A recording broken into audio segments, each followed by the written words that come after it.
What is up, everybody? Welcome back to my channel. I hope you're all doing well. I hope you're all having fun, and I hope you're all getting out on the water as much as possible. Reckless Riders is here in La Ventana, Mexico, and we are making another Wingfoil video for you.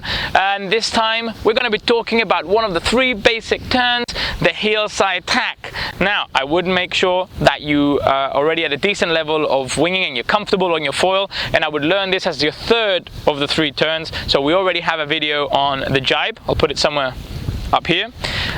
We have a video of the toe side tack. That's the second turn I would go for. I'll put that up here as well. And third, I'd go for the heel side tack. Now, why would I do this third? Because it does feel like a little bit harder of a turn to master and learn and kind of go for. This is because it requires a decent amount of speed, good foil control, like to the level where you're comfortable just gliding around and keeping a constant carve and having control over your foil, not where you're still kind of wobbly or you're not sure of your movements. And it requires a lot of commitment. So basically to encompass all that. So speed, commitment, and a decent foil control. Now, why do we need that? Let's split the move in two different sections. Let's look at the board first, right? Now, for those, before we start, for those that don't know the heel side tack, this is what it looks like. You're basically riding, normal stance, full speed coming towards you guys. The wind is from side shore, slightly onshore here. So we're coming full speed to you. We carve on our heel side all the way around. The wing comes to the other side and we come out of the turn in a switch stance position in which we can stay or we can change our stance.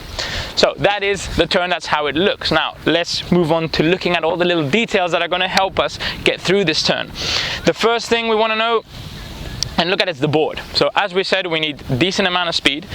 That's going to be like any other turn we said. The speed is going to help you. I know it's scary sometimes. I know you want to slow down to do new things, but really on this turn you want to go fast, and that is because you're going to let go of the power quite early on. You don't want to keep, although it looks like you can keep this power going all the way into the wind and then release, you're going to end up ruining your flow and the flow of the foil by doing that. So I'm going to tell you to leave the power a little bit early on. So like we said, wind is side shore, slightly onshore, so it's coming here. I'm riding directly to you guys. So I wouldn't go upwind, I would stay in this direction here.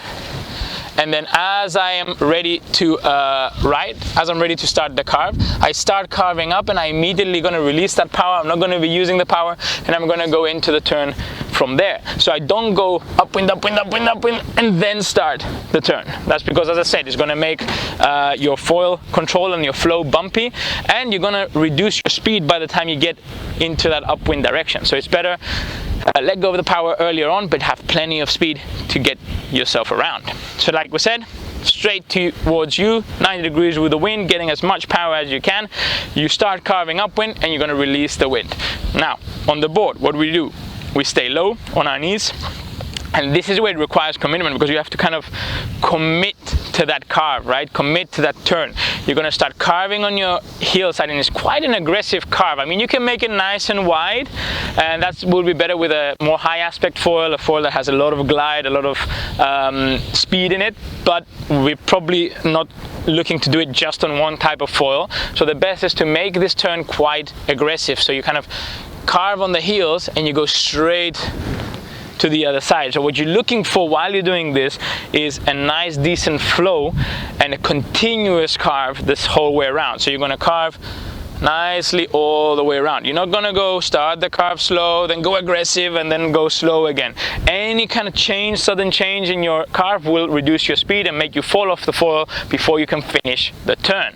So nice continuous carve with plenty of speed, and trust the foil to carry you through that turn. Now, before we go to the wing, where do we carve to? A lot of people make the mistake that they start the carve, like I said, they start too early, the whole movement. So we're going to start a bit earlier, focus on our carve, stay low. Of course, like we all know by now, to carve and to go anywhere with the foil, we want to look with our eyes, with our chest, and help the hips helping you turn around, and you're looking where you want to go to. Don't be looking at your feet or that way and you're carving there. Look around, look behind you where you want to end up. And where we really want to end up is not again in an upwind direction on 90 degrees with the wind. Ideally you want to end up from this 90 degrees line, so the exact opposite of where we started, and even more downwind. If you finish this turn more downwind, as I'll show you in a sec with the wing will help you carry the turn out and stay on foil coming out of the turn because of that extra power you get in that direction. So it's quite a long turn. It's more than 180 degrees ideally, so you go up all the way around and you're going to end up somewhere here. Okay, now that's it for the foil. So as we said, a lot of speed, nice flow and a constant carve, and don't worry about overgoing. You want to end up downwind on the other side. Now let's look at the wing. Like we said, first things first, we're riding towards you guys, right? We're not going upwind, upwind, upwind. We're not starting at a very upwind position, because from here, when you let go, you're going to suddenly go like, right? It's going to be a big difference. So you want to start at a nice, fully powered direction, picking up as much speed as you can, and then from this direction we're going to start the carve. As I start the carve here, I have full power. The moment I start the carve, I start releasing the power. Now we don't want to let go completely of the backhand, because the backhand is going to help us get the wing on the other side in a much softer, smoother kind of way. So unlike the toe side tack where we let go and keep the wing ahead of us, we don't need to do this here. All we need to do is focus on that carve, look around, and I'm getting the wing now, you see, over my head and slowly going to the other side, so it's waiting for me. How do I easily get it over my head and to the other side without using all the power of this arm, kind of throwing it and making an aggressive move? There shouldn't be many aggressive moves in any move, in any turn you do in wing foiling. So if you're having to chuck your wing over, it's probably because you're relying only on this arm. But what we want to do at the beginning of our turn is, as we start carving up and releasing the power out of our wing, push the backhand away from you, so diagonally downwards, and what that does, it changes the angle of the wing to a nice 12 o'clock position right over your head, and this will easily sit there, and as you just relax your arm on the other side, it will bring the wing in a position where it's waiting for you. So from here we go nice and low, start the carve, the wing stays close to us. Here it's going to go right over our head, right? This is the movement you want. You don't need to have it too far forward, but definitely don't let it pull back here. You want to keep it under control, close to you. And as you go into the carve, you push out this backhand, which brings the wing over your head. And if you push it a lot, it'll even help you go to the other side, but you don't want to overdo it. You don't want to get to the other side before you've carved there, because it's just going to pull you off the wing, right, off the board. So what you're looking for is nice, slow movements and everything under control. So we push the backhand until it comes up to 12 o'clock here, and then basically it does nothing, it just helps balance there.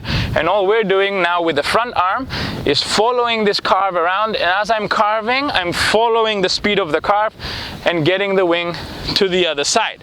The wing can easily come to the other side once you got it to the 12 o'clock point, and don't worry if it goes there before you've carved all the way around, because like you see, there has no effect here. And it just do what's kind of more comfortable for you. But like I said, it's a move that requires quite a bit of commitment, so don't be scared to really take it there. So help with the backhand, bring it to 12, and then once you're at 12, you release the backhand, and just with the front arm, help get it on the other side as you carve around. What you want to end up, we said we don't want to end up here, because as you see, I can't really reach my wing, like it's behind me, right? So I want to carve to the point where I can easily see my wing, my handles here, and I can grab my boom. Now when I grab the boom, you can grab and come out, but ideally you want to grab the boom like most other turns we see, a little bit ahead of you, so that when you take that power, it pulls you out of the turn and you have some time to stabilize. Right, now let's see that again all together. So we have full power to the beach. Like we said, don't go too far upwind, just focus on the speed. Start the carve. As you start the carve, you stay low on your knees, look with your body and your eyes where you want to be, not where you're going, and push that backhand to bring the wing to 12 o'clock. So push the backhand out and away. And you go here, and then you keep looking. This is all about the carve here, and the arm just follows. Now it can go early, it can go late, doesn't really matter as long as it doesn't feel like it's getting in your way. So you go around here, carve, carve, carve, until you're looking at your boom, switch your hands and grab the wing ahead of you, in front of you, and take the power in so that it pulls you, slingshots you out of the turn. Now, when you finish the turn, again, stay low, keep going downwind, don't try to go upwind because you are in a switch stance position, and you can either continue switch stance or, of course, you can do the leg switch as we've seen in previous videos, and if you haven't, I'll put that video up here as well. So that's the whole turn. Like we said, it's a turn that requires a lot of commitment, speed, and decent foil control, right? Now, don't be afraid to really go for it. This is usually the main mistake. People hesitate, especially on that carve. They go like halfway, then they stop somewhere here upwind, and they're looking for the wing. Forget the wing. Once you've done that push out with the backhand, have brought it to 12 o'clock, you don't have to think of the wing. Honestly, your body will automatically get it in position. So you need to bring it to 12 o'clock and then focus on that carve to come out all the way to the other side and downwind, and then it's easy to grab your wing in this position and come out. So that's all for the heel side tack. I hope it makes sense. I hope you understand it. Remember, the main little tips and tricks that you probably don't hear a lot is that push the backhand, stay and focus on your carve, and then ignore the wing and focus on getting to the other side. Commit to that carve and have as much speed as you can. So I hope that helps. If you did enjoy the video, please like, of course, subscribe to the channel if you're not already subscribed, and share it with any friends you think it might be useful to, or if you like the video, just share it within your community for other people that need it. Thank you for watching, guys, and I will see you on the water.